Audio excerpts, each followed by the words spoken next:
It's 9:30 a.m. in Lower Manhattan. A bell rings once. In the next 7 hours, roughly $1.5 trillion will change hands on American exchanges. No factories run faster. No ships unload cargo. Just numbers flickering across screens while the rest of the country commutes, scrolls, or sleeps. And here's what almost nobody admits out loud. Most of the people moving that money have no idea how the machine actually runs. They think they do. They watch the green candles, chase the headlines, post their gains. But the system itself? It doesn't care about any of them. It only cares what everyone else believes will happen next. This is the US stock market in 2026. Right now, it's worth $69 trillion. That's larger than the GDP of every country on Earth except two. And every single day, retail investors like you and me are pouring more money into it than ever before.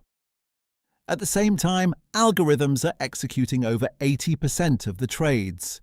Machines talking to machines at speeds no human eye can follow.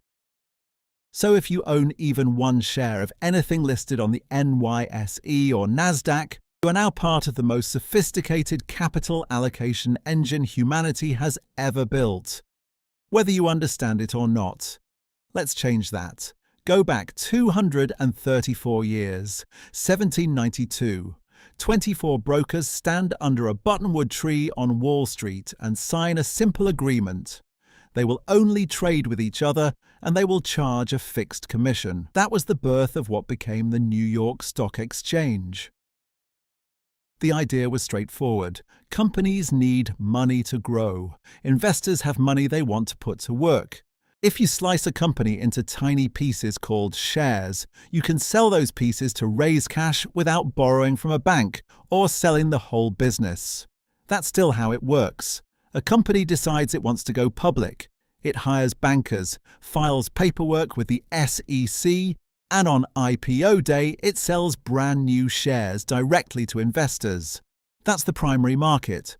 The money goes straight to the company to build factories, hire engineers, or buy back debt. But the moment those shares start trading on an exchange, everything shifts. Now it's the secondary market. The company already has its cash. From that point on, every time the price moves, it's just one investor selling to another. You buy a share of Apple today for $250. Tomorrow someone else might pay $260. Apple itself doesn't get another cent. Yet its market value just jumped by billions. Because the market decided the future is brighter than it looked yesterday. Two big exchanges dominate. The NYSE still has that old trading floor for show, but 99% of its volume is electronic. Nasdaq never had a floor. It was born digital. Both are basically giant, transparent auctions running from 9:30 to 4 Eastern, 5 days a week. Here's how a single trade actually happens in 2026. You open your brokerage app on your phone. You hit buy on 2 shares of Microsoft. Your order flies to the exchange. On the other side sits another order from someone who wants to sell. If the prices match, the trade executes in microseconds. If not, a market maker steps in. These are firms legally required to keep buying and selling so the market never freezes. They make their money on the tiny spread between what they'll pay you and what they'll charge the next buyer. Most of the time you never notice them. But they are always there. Prices move for one reason only: supply and demand. Good earnings report? More buyers. Price goes up. Bad news? More sellers. Price drops. That's it. Everything else, news, tweets, Fed speeches, wars, is just information that changes what people believe supply and demand will look like in the next minute, hour, or decade. To keep score, we invented indices. The Dow Jones tracks 30 big names. The Nasdaq is heavy on tech, but the one that matters most is the S&P 500. 500 of the largest American companies, weighted by size. When people say the market is up, they almost always mean the S&P.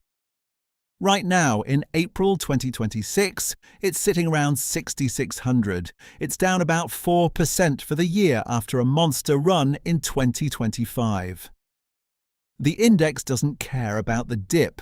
It has survived world wars, depressions, dot-com busts, and a global pandemic.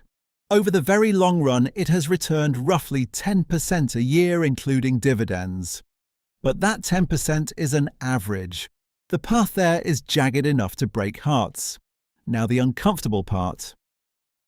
Most of what you see on your screen is theatre for humans.